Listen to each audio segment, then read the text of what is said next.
नमस्कार, उज्जैन टीवी पे आप सभी दर्शकों का स्वागत है। मैं हूं आपके साथ खुशबू परमार। चलिए नजर डालते हैं आज की कुछ खास खबरों पर। लगातार दूसरे वर्ष भी स्थगित हुई पंचकोशी यात्रा। अब होम क्वारंटाइन मरीजों और परिजनों पर रहेगी प्रशासन की नजर, स्क्वाड गठित। महिला सब इंस्पेक्टर से छेड़छाड़ के मामले में 3 आरोपी नामजद, मामला है संदिग्ध। मुनाफाखोरी करने पर मेडिकल पर हुई कार्रवाई, ऊंचे दामों पर बेच रहे थे ऑक्सीजन फ्लोमीटर। उच्च शिक्षा मंत्री ने किया कोविड अस्पतालों का निरीक्षण, ऑक्सीजन कॉन्संट्रेटर किए भेंट। और अब समाचार विस्तार से। वैशाख माह में आयोजित होने वाली पंचकोशी यात्रा लगातार कोरोना काल के दौरान दूसरे वर्ष भी हुई स्थगित। धार्मिक नगरी में वैशाख मास में पंचकोशी यात्रा का विशेष महत्व है। इसे करने के लिए नगर और ग्रामीण क्षेत्र से बड़ी संख्या में श्रद्धालुजन उज्जैन की परिक्रमा करते हैं। इस बार कोरोना के बढ़ते संक्रमण को देखते हुए प्रशासन ने इस यात्रा को स्थगित करते हुए ग्रामीणों से शामिल नहीं होने का अनुरोध किया है।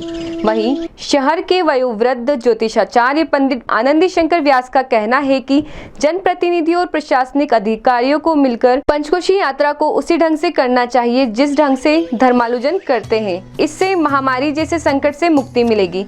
ज्योतिषविद पंडित व्यास ने कहा कि मानव जाति पर अभी घोर संकट मंडरा रहा है और ग्रह नक्षत्र भी ऐसे है कि आगे आने वाला समय और अधिक खतरनाक है। इसलिए सभी को सरकारी गाइडलाइन के अनुसार ही चलना चाहिए, लेकिन मान्यताएं और धार्मिक परंपराओं को निभाना भी जरूरी है।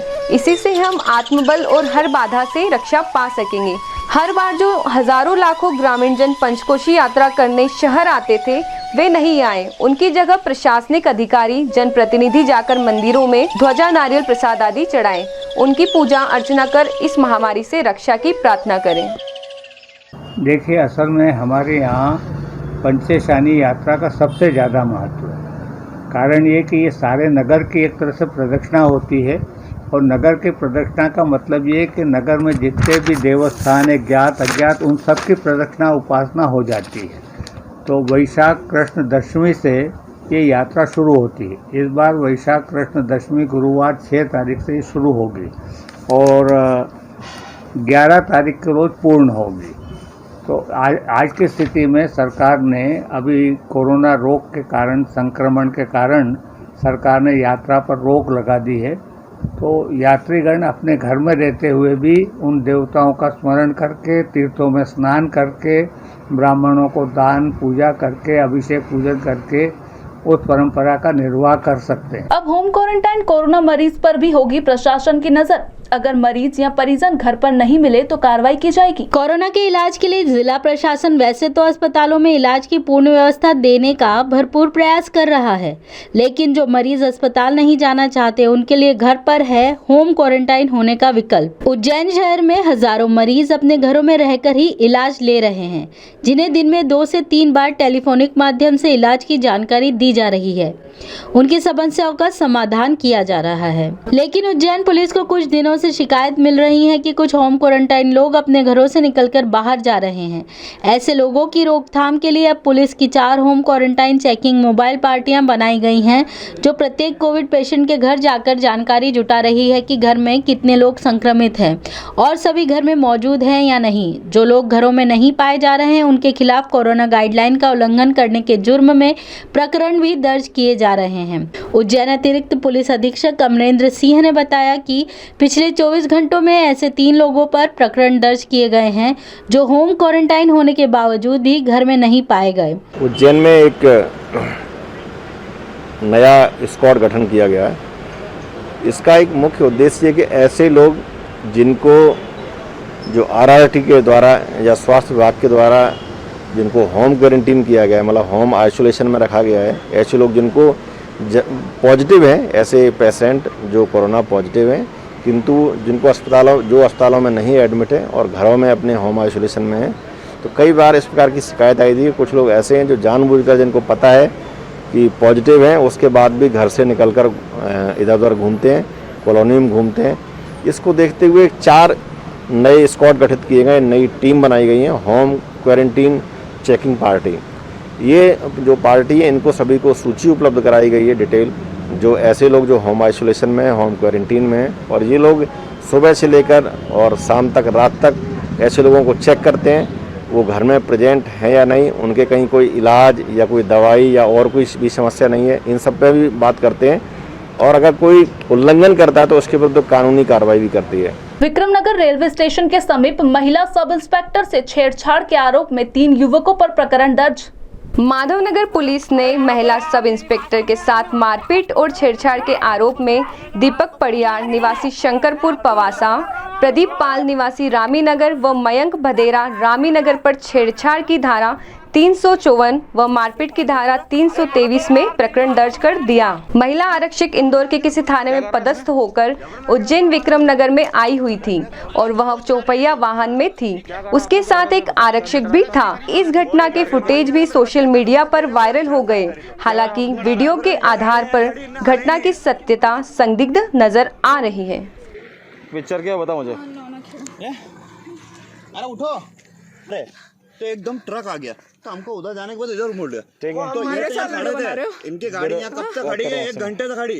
और यहाँ तो मैडम आई दौड़ते हुए और लपाड़ा मारे। ये देखो पूरा दिखाओ इधर, हमने नहीं मारा। ये देखो ये मारा और बोले हम तो 2 स्टार हैं। और ये भाई साहब ने 2-3 लब्बड़ मारा। 2 स्टार ये मैडम 2 स्टार है। दिखा कौन थाने से? 2 स्टार है। हाँ ये 2 स्टार है। इनकी गाड़ी का नंबर लो, जो भी है खत्म करो। गाड़ी का नंबर लो। ऑक्सीजन फ्लो मीटर ऊंचे दामों पर बेचकर मुनाफाखोरी करने वाले मेडिकल स्टोर पर कार्रवाई की गई। कोतवाली थाने के समीप स्थित नीता मेडिकल सर्जिकल स्टोर संचालक आपदा को अवसर बनाने में लगा हुआ था। 800 रुपए का ऑक्सीजन फ्लो मीटर वह 5,700 रुपए में बेच रहा था। इसकी शिकायत मिलने पर सीएसपी पल्लवी शुक्ला व साइबर सेल की टीम ने रविवार को मेडिकल स्टोर पर छापा मारा तो शिकायत सही मिली। इस पर मेडिकल स्टोर संचालक के खिलाफ केस दर्ज किया गया। नीता मेडिकल सर्जिकल स्टोर संचालक महामारी में लोगों को अधिक दामों में मेडिकल व सर्जिकल में काम आने वाले उपकरण व अन्य वस्तुएं बेच रहा था। मेडिकल संचालक दीपक पुत्र किशन चंद आसवानी निवासी साकेत नगर ऑक्सीजन सिलेंडर पर लगाए जाने वाले ऑक्सीजन फ्लो मीटर को काफी अधिक दामों में बेच रहा था। फ्लो मीटर 800 रुपए में मिलता है, जबकि दीपक उसे 5,700 रुपए में बेच रहा था। इसके अलावा भी पल्स ऑक्सीमीटर 800 रुपए के बजाय 2 से 3,000 रुपए में बेच रहा था। इस पर उसके खिलाफ महामारी अधिनियम की धारा 269, 270 व कलेक्टर के आदेश का उल्लंघन करने की धारा 188 के तहत केस दर्ज किया गया है। मेडिकल संचालक का कहना है कि उसे ही 5,500 रुपए में फ्लो मीटर गाजियाबाद से मिला है। वह 200 रुपए अधिक लेकर बेच रहा था। इस पूरी कार्यवाही के बारे में बताते हुए एएसपी अमरेंद्र सिंह ने कहा, हाँ, अभी उज्जैन पुलिस के द्वारा ऐसे लोगों पर भी काफ़ी बड़ी नकेल कसी जा रही, कहा जा सकता है। हम पैनी नज़र बनाए हुए हैं कि जहाँ कहीं कोई ब्लैक मार्केटिंग करता है या कोई काला बाजारी करता है या मुनाफा वसूली करता है, तो उसको लेकर के अभी जिस प्रकार से रेमडेसिविर में कार्रवाई की गई थी, 8 लोगों के विरुद्ध में एनएसए किया गया है, उसी प्रकार कुछ मुनाफा वसूली को लेकर कार्रवाई की गई है। इसमें एक कोतवाली में एक दुकान है जो ऑक्सीजन का जो ऊपर लगाने वाला नोजल टाइप में रहता है, उसकी काफ़ी कीमत कम होती है। उसके बाद भी लगभग 10 गुने से भी ज़्यादा पैसे वसूल कर रहा था। एक शिकायत के आधार पर इसमें कार्रवाई की गई है दुकान संचालक के विरुद्ध। उच्च शिक्षा मंत्री डॉक्टर मोहन यादव ने देवास स्थित अमलतास अस्पताल का दौरा किया और व्यवस्थाओं का जायजा लिया। गौरतलब है कि अमलतास हॉस्पिटल में उज्जैन के कोरोना मरीजों के लिए 180 बेड आरक्षित है। उच्च शिक्षा मंत्री डॉक्टर मोहन यादव ने अस्पताल प्रबंधन से चर्चा कर वहां पर ऑक्सीजन की कमी उज्जैन के माध्यम से दूर करने का आश्वासन दिया। 180 की बात करें, उसके बाद कितने बड़ा है उनकी बात करो। 30 आईसीयू और 150 नॉर्मल। सबसे पहला ऑक्सीजन। निरीक्षण के विषय में डॉक्टर यादव ने चर्चा में बताया, खास करके ऑक्सीजन की दृष्टि से इनको परेशानी थी। इनका अरेंजमेंट कराया कि उज्जैन से इनको हर दिन ऑक्सीजन के सिलेंडर मिल जाएंगे। तो ये जो ऑक्सीजन मरीजों को लाना पड़ती थी वो बंद करा देंगे। साथ ही साथ आईसीयू के कुछ बेड बनाने की बात है, कुछ और सुझाव है, तो उनको भी काम करके कुल मिलाकर प्रयास है कि सरकार ने अगर व्यवस्था खड़ी करी है तो उसका लाभ सबको मिलना चाहिए। मैंने कुछ व्यवस्था समझने का प्रयास किया, कुछ प्रशासन के अधिकारियों से बात कराएंगे। खास करके चूँकि 4 जगह के मरीज यहाँ भर्ती हैं, देवास, शाजापुर, आगर, उज्जैन, और इन चारों मरीजों का लोड यहाँ होने के कारण से मैंने कुछ सुझाव भी दिए और कुछ इनसे निर्णय भी कराए हैं। उम्मीद करते हैं इन सुझावों के आधार पर कुछ सुधार होगा। महिदपुर स्थित कोविड सेंटर में 10 ऑक्सीजन कॉन्सेंट्रेटर मशीनें जनप्रतिनिधियों के माध्यम से भेंट की गई। उच्च शिक्षा मंत्री डॉक्टर मोहन यादव, सांसद अनिल फिरोजिया ने बहादुर सिंह बोरमुंडला की उपस्थिति में स्टेट फंड से प्राप्त 10 ऑक्सीजन कंसंट्रेटर मशीनें महिदपुर कोविड सेंटर को भेंट की व सेंटर का निरीक्षण भी किया। इस बाबत डॉक्टर यादव ने मीडिया से भी चर्चा की।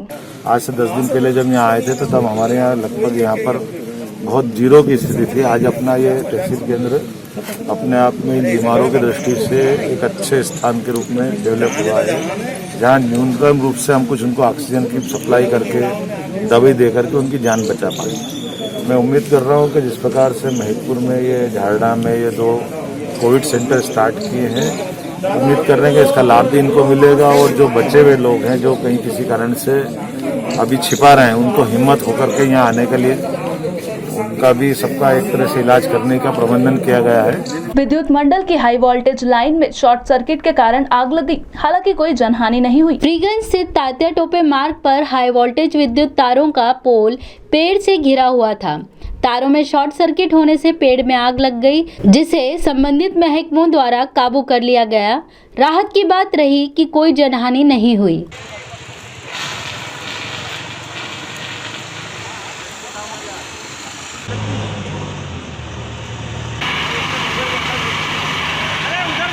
जी, मैं इसी इंडियन बैंक में सीनियर मैनेजर हूं और मैंने लगभग 5 महीने पहले से मैं एमपीबी में लगातार कोशिश में लगा हूं कि ये पेड़ कट जाए। और एक बार सामने वाली लाइन में ये लोग काटने आए भी थे और जब मैंने इनसे कहा कि आप चाहे पैसे ले लो लेकिन इसको काट दो, तो इन्होंने बोला कि नहीं, जब इधर का ऑर्डर होगा हम लोग तभी काटेंगे। आज 5 महीने हो गए, कोई नहीं आया है। और आज जब आग लगने के बाद भी अभी यहाँ पे कोई भी इनका एमपीबी का कोई बड़ा अधिकारी यहाँ पर मौजूद नहीं। प्रेस स्वतंत्रता दिवस पर प्रेस की स्वतंत्रता की स्थिति गंभीर है, इस पर चिंता जताते हुए वरिष्ठ पत्रकारों ने अपनी राय दी। अपने दोनों कार्यकाल के बीते 7 सालों में जिस देश के प्रधानमंत्री ने एक भी पत्रकार वार्ता नहीं ली तथा पत्रकार वार्ता के नाम पर एक अभिनेता को सामने बैठाकर जो प्रहसन साक्षात्कार के नाम पर एक बार किया गया, उससे यह सिद्ध होता है कि तानाशाह सच से आंख नहीं मिलाते। उसी सच की नुमाइंदगी करते हुए शहर के वरिष्ठ पत्रकार और संपादक अर्जुन सिंह चंदेल ने जो खरी खरी कही है, उसे आप उन्हीं की जुबानी सुनिए। सर्वप्रथम समस्त हिंदुस्तान के पत्रकारों को मैं प्रेस स्वतंत्रता दिवस की बधाई देना चाहता हूं। आज का दिन हमें हमारे कर्तव्यों का निर्वहन के लिए याद दिलाता है और आज हिंदुस्तान का पत्रकार तो बहुत विपरीत और प्रतिकूल परिस्थितियों में काम कर रहा है। एक तो कोरोना जैसी वैश्विक महामारी, दूसरी ओर पत्रकारिता के भारत में गिरते स्तर को लेकर बहुत चिंताजनक स्थिति है। मैं बताना चाहूँगा कि प्रेस फ्रीडम इंडेक्स में की सूची में 195 देशों में हमारे हिंदुस्तान का 142वां नंबर है, जो यह बताने के लिए पर्याप्त है कि हमारे देश में पत्रकारिता की क्या स्थिति है। कहने को ज़रूर प्रजातंत्र का चौथा स्तंभ है ये, परंतु बाकी के 3 स्तंभों को तो भारत सरकार ने उनके लालन पोषण की सारी जवाबदारी ले रखी है, परंतु ये चौथा स्तंभ मात्र हमारे मन की भ्रांति है। भारत के संविधान में कहीं पर भी इस प्रजातंत्र के चौथे स्तंभ के बारे में एक भी लाइन नहीं है। मेरी बात का प्रमाण कोई भी पत्रकार इस हिंदुस्तान के संविधान को खोलकर देख सकता है। पत्रकारों के भरण पोषण की कोई सहायता की कोई सुविधा आज भारत सरकार या राज्य सरकारों द्वारा नहीं दी जा रही है। आज़ादी की जहाँ तक बात है, प्रेस स्वतंत्रता दिवस की बात है, आज़ादी के लिए भी विपरीत परिस्थितियाँ हैं। सच को कोई सुनना नहीं चाहता और यदि पत्रकार सच बोलता है तो झूठ उस पर प्रहार करना चाहता है। झूठ तिलमिलाकर व्यवस्थाओं का सहारा लेकर पत्रकारिता के दमन की कोशिश की जाती है, पत्रकारों के दमन की कोशिश की जाती है। फिर भी जिन भी पत्रकारों ने निर्भीकता से आज भी अपने पत्रकारिता धर्म की मशाल को जलाए रखा है, मैं उन सबको इस प्रेस स्वतंत्रता दिवस पर अपनी ओर से बधाई देना चाहता हूँ। हमारे एक और वरिष्ठ पत्रकार राजेंद्र पुरोहित इस बारे में क्या कहते हैं, सुनिए। अंतर्राष्ट्रीय पत्रकारिता दिवस प्रत्येक वर्ष 3 मई को मनाया जाता है। यूनेस्को और संयुक्त राष्ट्र संघ के जन सूचना विभाग ने इसे मिलकर मनाने का निर्णय लिया है और संयुक्त राष्ट्र महासभा ने भी इस पर अपनी सहमति व्यक्त की है। पत्रकारिता अंतर्राष्ट्रीय स्वतंत्रता दिवस मनाने के पीछे यही उद्देश्य है कि जो पत्रकारिता के क्षेत्र में जिस प्रकार के दबाव आते हैं उस पर प्रभावित करने वाले जो कारक आते हैं उन कारकों का अध्ययन करना है और उनकी जानकारियों को संग्रहित करना है। संयुक्त राष्ट्र महासभा ऐसे मामलों को बड़ा गंभीरता से लेती हैं और उन्हें उसे प्रकाशित भी करती, प्रसारित भी करती है और आम लोगों के जानकारी के लिए भी रखती है। इन कारणों में जैसे अखबार के प्रकाशन को बंद करना, उनमें अनावश्यक काटछाँट करना, किसी प्रकार का स्वतंत्र अभिव्यक्ति में किसी प्रकार से प्रतिबंधित करना, इस प्रकार की घटनाओं को अंतर्राष्ट्रीय मंच पर गंभीरता से लिया जाता है। मैं अपने पत्रकार साथियों से मैं इन्हें निवेदन करूंगा कि वे पत्रकारिता स्वतंत्रता दिवस को बड़े उत्साह और उमंग के साथ मनाना चाहिए। यह दिवस हमारे लिए इसलिए मायना रखता है कि हम इस दिन हम अपनी हक के लिए, अपनी बातों के लिए, अपनी लेखन के लिए हम अच्छे तरह से हम लिख सकें, जनता की आवाज़ बनकर जनता के बीच में अपनी बात रख सकें और उस स्वतंत्र अभिव्यक्ति पर किसी प्रकार की रोकथाम नहीं हो। मैं अंतर्राष्ट्रीय पत्रकारिता स्वतंत्रता दिवस पर मेरे सभी साथियों को धन्यवाद ज्ञापित करता हूं और विश्वास दिलाता हूं कि हम ऐसा प्रयास करें कि पत्रकारिता की अस्मिता कायम रहे और हम अपने आचरण और आचार संहिता के साथ पत्रकारिता का निर्वहन करें। धन्यवाद। हमारे नगर के कोविड से बिगड़ते हालातों पर नगर के प्रतिष्ठित चिकित्सकों ने नगर वासियों को कुछ हिदायतें दी। आइए जानते हैं उनकी सलाह। अगर हमें कोविड जैसी महामारी से बचाना है तो सबसे धारदार हथियार अगर कोई है तो वो है टीका, क्योंकि बीमारी होने से पहले ही टीका बीमारी से बचाता है। टीकाकरण से जैसे ही हम टीका फर्स्ट डोज लगाते हैं उसके बाद एक समय में निश्चित अवधि के बाद सेकंड डोज लगाते हैं, तो सेकंड डोज लगने के 14 दिन बाद व्यक्ति पूर्णतः सुरक्षित होता है। अक्सर लोगों में ये देखा गया है, भ्रांति फैली हुई है कि साहब टीका लगा था उसके बाद में भी व्यक्ति संक्रमित हो गया या मृत्यु हो गई। अरे भाई, टीके को काम करने के लिए 1.5 से 2 महीने का समय चाहिए।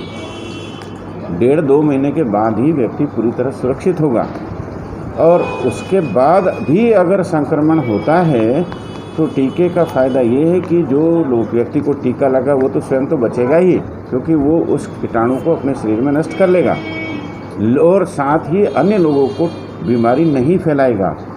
और अगर हमको बीमारी को रोकना है तो टीका ही एक कारगर अस्त्र हमारे पास है।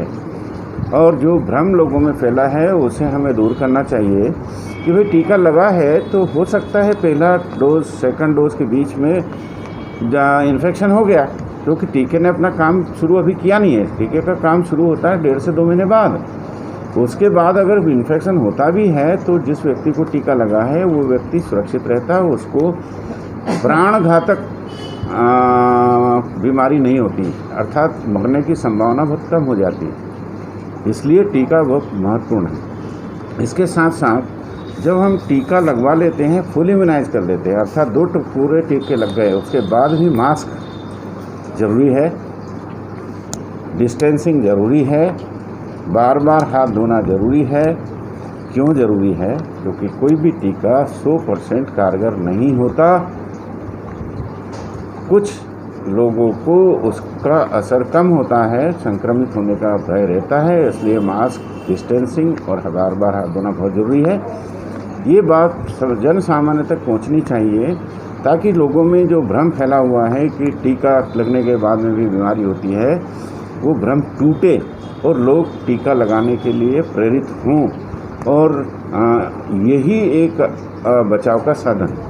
और आइए एक नजर डालते हैं वेधशाला से प्राप्त मौसम के आंकड़ों पर।